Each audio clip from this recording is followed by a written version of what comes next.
The Heian period from 794 to 1185 in Japan was a time of remarkable transformation. It was an era marked by an exquisite refinement of Japanese culture. Art, literature, and aesthetics blossomed during this time. Yet, beneath this veneer of elegance, political currents swirled. The imperial court was a stage for power struggles. Ambition and intrigue were as much a part of this world as calligraphy and poetry. Amidst this intricate dance of power, one clan emerged, poised to shape the destiny of a nation. The Fujiwara clan would rise to prominence. They would leave an indelible mark on the very fabric of Japanese society. The Fujiwara were not warriors or emperors by blood. They were masters of strategy and political maneuvering. Their ascent to power was not a swift takeover.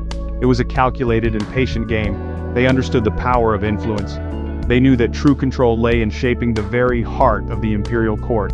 Their method was subtle yet devastatingly effective: marriage. The Fujiwara meticulously crafted a web of familial ties with the imperial family. They offered their daughters as brides to emperors. These unions were not simply matters of love or alliance. They were strategic masterstrokes. Each marriage tightened the Fujiwara grip on the throne. With each generation, the Fujiwara inched closer to their ultimate goal: absolute control over the emperor himself. As Fujiwara women became empresses and consorts, they secured a pivotal role for their own family members. Their fathers and brothers ascended to positions of significant influence. They became advisors, mentors, and ultimately the true power brokers of the imperial court. The emperors, often very young, were mere figureheads. The Fujiwara held the reins of power, dictating the course of the nation from the shadows. This sophisticated system of political dominance, known as Seikan Seiji or Regency politics, became synonymous with Fujiwara rule.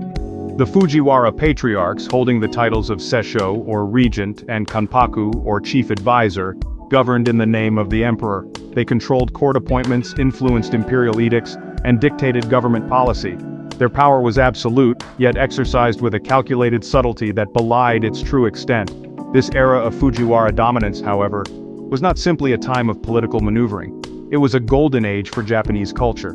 The Fujiwara, as patrons of the arts, fostered an environment where creativity flourished. They understood the power of beauty and refinement. They used it to enhance their own prestige and legitimize their rule. Literature, poetry, and art reached new heights of sophistication. This was a period where elegance was paramount, and beauty was a language understood by all. The apogee of Fujiwara power, however, carried within it the seeds of its eventual decline. As generations passed, emperors, weary of being mere puppets, sought ways to break free from Fujiwara control. They found a solution in an unlikely place: the monastic life. Emperors began to abdicate the throne in favor of their young sons. They would then retire to Buddhist monasteries, taking on the role of cloistered emperors. From their monastic retreats, these former emperors, free from the constraints of court life and Fujiwara influence, wielded considerable power. They controlled vast estates and influenced religious matters.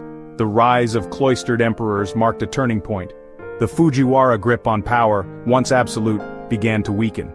Their era of unrivaled dominance was drawing to a close.